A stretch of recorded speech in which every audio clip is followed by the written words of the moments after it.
Donald Trump spent his presidency claiming he was the president of law and order until it was his supporters breaking the law. These are anarchists. These are not protesters. They're bad people. They don't love our country.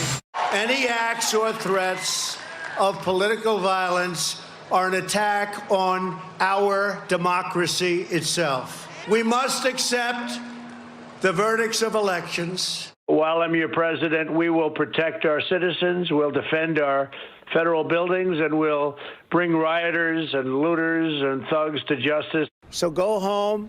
We love you. You're very special. And that last "we love you" was for the people who were rioting in the Capitol. And the police appeared to change their tune as well, treating mostly white MAGA protesters entirely differently compared to the way they've treated black protesters from Ferguson to Baltimore to Washington, D.C., where, by the way, more than 300 Black Lives Matter protesters were arrested in one day compared to the paltry dozens who were arrested in yesterday's chaos. I'm joined now by Alicia Garza, principal of the Black Future Action Fund, and Brittany Packnett-Cunningham, host of the podcast Undistracted. And Brittany, I'm going to start with you first because, you know, Ferguson is sort of seared into a lot of our minds. Baltimore is seared into definitely mine because I was there. The way that police failed to prepare, we spoke with the police chief earlier, for this to happen. Malcolm Nance described it as they were acting like a school group was coming rather than a group that they needed to prepare for. What do you make of the lack of preparation? And do you think it was right for the police chief to resign as a result? The lack of preparation was a choice.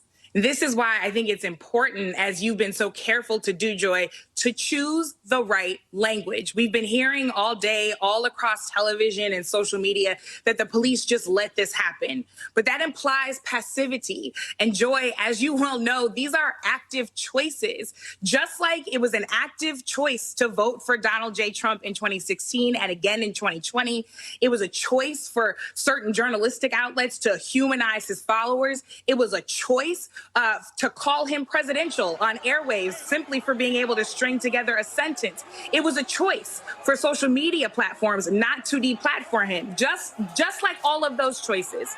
It is a choice to not prepare for a promised insurrection and mob. It is a choice to ignore the repeated requests of Black lawmakers to secure the Capitol ahead of time. It is a choice to take selfies with insurrectionists and to open up barricades to just invite them in. Joy, there are at least 35 federal and district law enforcement institutions in a 68 square mile city called Washington, D.C., with only 684,000 residents in it.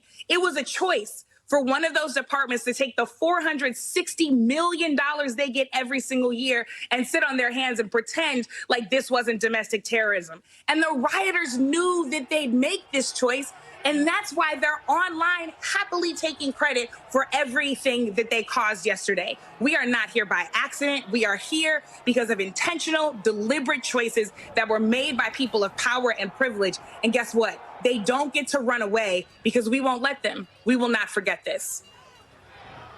Right. And, you know, Alicia, you had The Nation did a piece where they quote a woman who says she can't believe that anyone got arrested at all. It was only like 50-something people got arrested. And she says, "This is not America," a woman said to a small group, her voice shaking. She was crying, hysterical. "They're shooting at us. They're supposed to shoot BLM, but they're shooting the Patriots."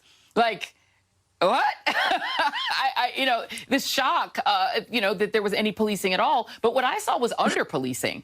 They weren't shooting at anyone. There was one person did get shot who was trying to breach the speakers, the area where the Speaker of the House is. What do you make of it? Listen, as Brittany said, and I 100% agree, this was clearly designed, and it was by design.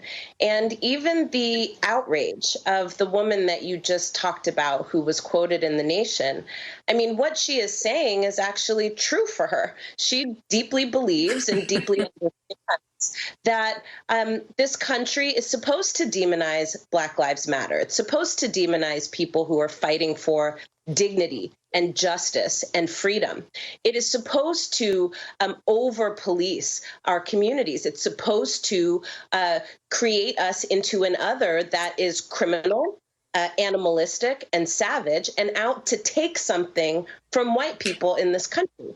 And that is literally laid out in display on that article. And I do want to also say here, one of the ways in which we see how whiteness is on display in this country, not just in that article, but over the last few days, and frankly, over the last 300 plus years, but certainly in a heightened way because of the events last night, is frankly that there are false equivalencies even being made between, the insurrection and the attempted coup that happened yesterday with Vanilla ISIS at the behest of Donald Trump.